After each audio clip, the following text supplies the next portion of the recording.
Assalamualaikum warahmatullahi wabarakatuh. Perkenalkan, nama saya Revulia Delia Putri, NPM 2011070220. Saya dari Prodi Pendidikan Islam Anak Usia Dini, kelas D. Dosen pengampu Ibu Indah Agung Suprapti, MPD. Baiklah, di sini saya akan menjawab pertanyaan UAS dengan via video. Nomor 1. Pada masa Rasulullah SWT, Islam tidak mengenal aliran tasawuf, dan pada masa sahabat dan tabi'in atau generasi setelah sahabat, mereka itu menuntut ilmu dari para sahabat. Kemudian datang setelah masa tabi'in, suatu kaum yang mengaku zuhud, yang berpakaian sufi atau pakaian dari bulu domba.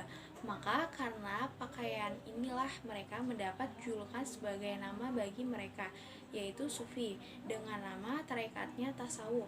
Salah satu argumen yang mengatakan bahwa tasawuf sudah ada pada masa Rasulullah SWT adalah perilaku Nabi yang sering melakukan tahanus di Gua Hiro sebelum turunnya wahyu. Pertapaan tersebut dilakukan Rasul sebagai sebuah upaya untuk menenangkan jiwa, menyucikan diri sebagai persiapan untuk menerima sabda yang agung, yaitu wahyu Al-Quran. Dalam proses itu, Rasul melakukan riya'ah dengan bekal secukupnya, pakaian sederhana yang jauh dari kemewahan dunia. Setelah menjalani proses tersebut, jiwa Rasul setelah mencapai tingkat spiritual yang benar-benar siap menerima wahyu dari Jibril.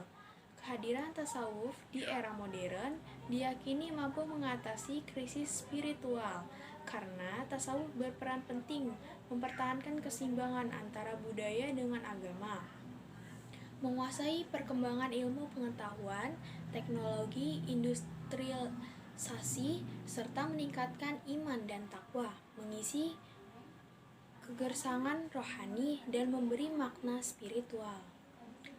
Rabi'ah tokohnya itu ya Rabi'ah al-Adawiyah, Abu Nawas, Abu Yazid al-Bustami, Zunaid al-Baghdadi, Al-Hallaq, Imam Al-Ghazali, Syekh Abdul Qadir Jailani, Moinuddin Chisti. Nomor 2. Muhasabah merupakan melakukan introspeksi diri tentang kesalahan-kesalahan yang telah diperbuat. Dengan bermuhasabah, ini akan membantu untuk selalu bertawakal kepada Allah SWT, sehingga dirinya mampu mengetahui bentuk ketaatan dan kemaksiatan. Jika melakukan ketaatan akan diteruskan, dan apabila melakukan kemaksiatan, maka dia akan berhenti dan meninggalkannya. Muraqabah adalah sifat seorang yang merasa selalu dilihat dan diawasi oleh Allah SWT. Dengan adanya sifat ini, orang akan takut untuk melakukan keburukan karena akan selalu merasa diawasi dan dilihat oleh Allah SWT. Contoh muhasabah dalam kehidupan sehari-hari adalah berhati-hati dalam berkata dan bertindak terhadap orang lain, dan menerima masukan dan saran dari orang lain. Contoh muraqabah dalam kehidupan sehari-hari: sholat, zikir, tafakur, menghormati sesama teman, tidak membeda-bedakan dalam berteman, bersyukur kepada Allah Subhanahu wa Ta'ala. Yang nomor 3 yaitu 1. Tahap zuhud. Zuhud menurut para ahli sejarah tasawuf adalah fase yang mendahului tasawuf. Menurut Harun Nasution, yang terpenting bagi seorang calon sufi ialah zuhud, yaitu keadaan meninggalkan dunia dan hidup kematerian. Sebelum menjadi sufi, seorang calon harus terlebih dahulu menjadi zahid. Sesudah menjadi zahid, barulah ia meningkat menjadi sufi. Dengan demikian, tiap sufi ialah zahid, tetapi sebaliknya tidak setiap zahid merupakan sufi.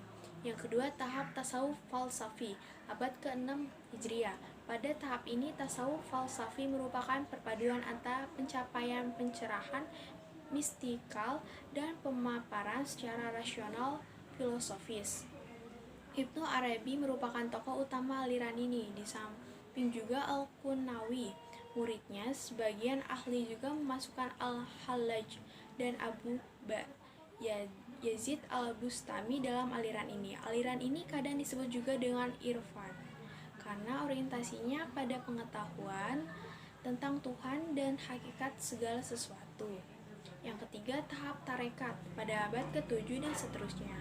Meskipun tarekat telah dikenal sejak jauh sebelumnya, seperti tarekat Junaidiyah yang didirikan oleh Abu al-Qasim al-Junaid al-Baghdadi, atau Nuriyah yang didirikan oleh Abu Hasan Ibnu Muhammad Nuri, baru pada masa-masa ini tarekat berkembang dengan pesat. Baiklah, itu saja video jawaban UAS yang dapat saya sampaikan. Saya akhiri. Wabillahi taufiq wal hidayah. Wassalamualaikum warahmatullahi wabarakatuh.